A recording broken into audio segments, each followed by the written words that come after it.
Let's dive into our next segment on today's show. The 27th staging of the Goodwill Swimming Championship is set to make a splash at the National Stadium Pool in Kingston, Jamaica this weekend, Friday the 18th of August to Sunday the 20th. 300 swimmers from the Bahamas, Barbados, Grenada, Guyana, St. Lucia, Suriname, Trinidad and Tobago, and Turks and Caicos, if you did not hear your country's name, you're missing out, are expected to participate at the meet. The president of the Aquatic Sports Association of Jamaica, Martin Lynn, says he's pleased that Jamaica is hosting the event. Jamaica is very proud to be able to host it in such a short time, because we just became a member of the Goodwill exchange program, which is also very good as well. So here at home, we definitely intend to show the rest of the region what our juniors are.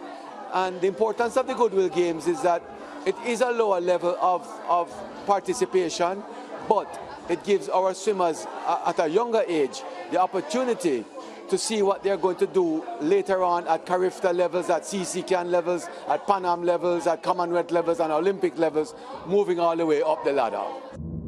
Yeah, Tuesday's launch came nicely, and Kiara Rooms, the male and female Jamaica team captains, gave insight into their preparation for the meet. Getting our stamina up, building it, and then up to 4 weeks, maybe 2 weeks ago, we started to do tapering, working with the speed, and working with speed and power in the strokes. Since summer began, we had a 6-week training program in our separate clubs. So each club did a separate training regime, and everybody came together for squad training. And it was basically to get a feel of everybody, so that everybody understands how each other work, and for everybody to the relay takeover, so that we know how to do it in the actual meet. And it was just a nice time for everybody to get to know each other, so that we can work together as a team. Yeah, for sure, she knows her stuff. And Jamaican coach Gillian Millwood is thinking beyond just this meet, but also about what Caribbean nations like Jamaica can do to compete more frequently against the best on the global stage. Well, a lot of it has to do with our facilities, the access to facilities. And we said that in years before, but I think it's different now, where majority of the facilities are in Kingston, but you have private facilities in, say, Old Harbour. I think it's a Half Moon Pool in Mobile that has a 24-hour couples with one of them. The few facilities in Ocherius and so on. Ideally, I know everyone has driven to the country, and you see, even if it's not a community center, it's a community space where you see the cricket pitch and you see the 2 goals at either end. So there is a facility, essentially, whether it's, in the bone stages, but cricket is played, them have leagues over in country, that's just community generated. You need the same for swimming. Yeah, ever so often, Lance and Mariah, the Caribbean region produces a high-quality swimmer. But I just wonder what is stopping us from penetrating this sport in the way that I think our talent level suggests that we can.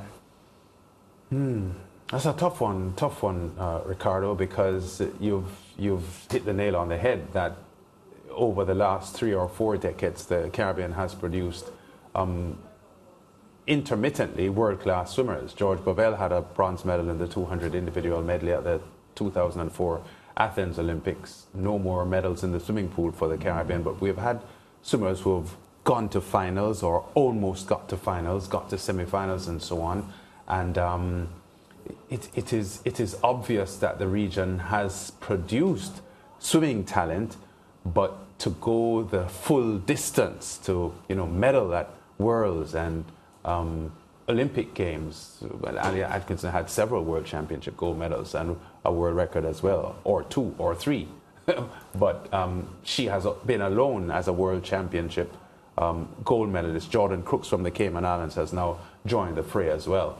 But I think I get the point that you're making, that the number of quality swimmers that we have seen come out of the Caribbean in the last 20 or 30 years, it's a little disappointing that it hasn't transitioned into, first of all, more at the highest level, yes, as we speak now, and maybe more medals. Yeah.